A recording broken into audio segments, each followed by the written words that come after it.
lahat ng pinakamagandang bagay, mahirap makuha. Pero kung nanaisin mong makuha yan, huwag kang mag-alala. Tutulungan ka ng Diyos kung magpapatulong ka sa Kanya. Amen? Alam niyo po ba, nung pong ako'y estudyante, nag-aaral, hindi naman po ako katalinuhan. Tanungin niyo man po ang aking mga magulang. Hirap na hirap po sila sa akin dahil yung aking mga grades, puro palakol. Pinaka nahihirapan po ako sa pagme-memorize. Ginawa ko na po lahat na naririnig ko para tumalino. Sabi po ng iba, bago ka matulog, lagay mo daw yung notebook, yung libro sa unan mo. Ginawa niyo po ba yan? Ako po ginawa ko yon. Nag-test po ko, bagsak. Hindi ko naman po kasi binasa yung libro eh. Hindi naman po ako nag-review. Meron din po nakapagsabi, gawin mo yung reviewer mo sa isang papel. Magpaluto ka ng lugaw. Punit-punitin mo yung reviewer. Lagay mo sa lugaw, kainin mo, at talino ka. Ginawa ko po. Alam niyo yung nangyari sa akin? Sumakit yung tiyan ko. Bagsak pa rin po ako. Narinig ko po, swerte daw ang kulay blue. Kaya nga po bumili ako ng blue ball pen. Pati po yung akin notebook, kulay blue. Nag-test po ako. Bumalik po yung test paper sa akin, kulay red. Bagsak. No?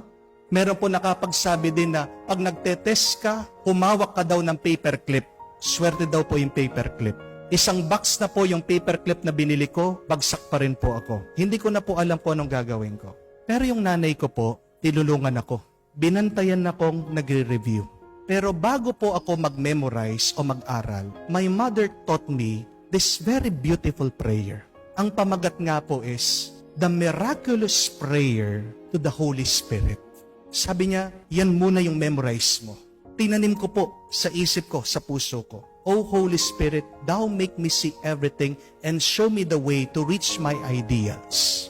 Hanapin niyo po sa internet, napakaganda po ng panalangin na yun. At sabi niya, bago ka mag-test, dasalin mo yan.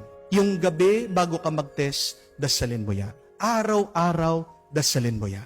Alam niyo po, magsimula nung na-memorize ko yung prayer na yon. At nung magsimula, nung palagi kong pinagdarasal, hindi na po ako bumagsak. Hindi lang po yung di ako bumagsak. Aba, nagpe-perfect po ako. At hanggang ngayon, tingnan niyo po, wala po akong kopya dito. Nag-homily ako.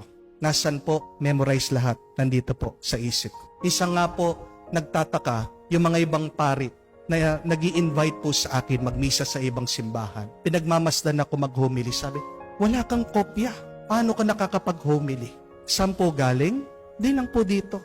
Because before I make the homily, before I deliver the homily, I always pray that, O Holy Spirit, Thou make me see everything and show me the way to reach my ideals. Try it. Subukan niyo po. You will receive a great miracle today. Napakarami pong mga tao nadidepress. Napakarami pong tao sumusuko. Napakarami pong tao in despair na sila. Mag-ingat ka.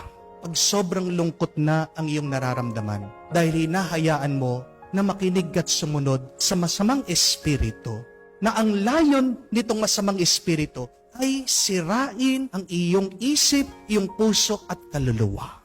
That is the goal of the evil spirit. To destroy your soul, to separate you from God. Pero pag nararamdaman mo na yon, pray the prayer of the Holy Spirit. The most simple prayer is this. Say, Come, Holy Spirit. Kung hindi mo man ma-memorize yung panalangin ng Banal Espiritu, ganun lang kasimple. Sabihin mo, Come, Holy Spirit. Dahil sa pagdating ng Banal Espiritu, ang dami niyang ibibigay sa iyo. There are the gifts of the Spirit. There are the fruits of the Spirit. Kaya nga, sa gitna ng ating mga pagsubok at problema, yan yung dasal natin. Isang dasal para sa mga gustong sumuko na, isang dasal para sa mga pagod na, isang dasal para sa mga nalilito at nawawalan.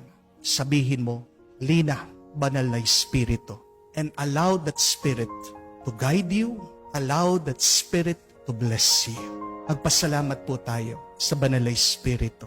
Dahil itong Banal na Espiritu ang palaging tumutulong sa iyo. Gusto niyang maging mas magandang buhay mo. Gusto niyang mapabuti ka.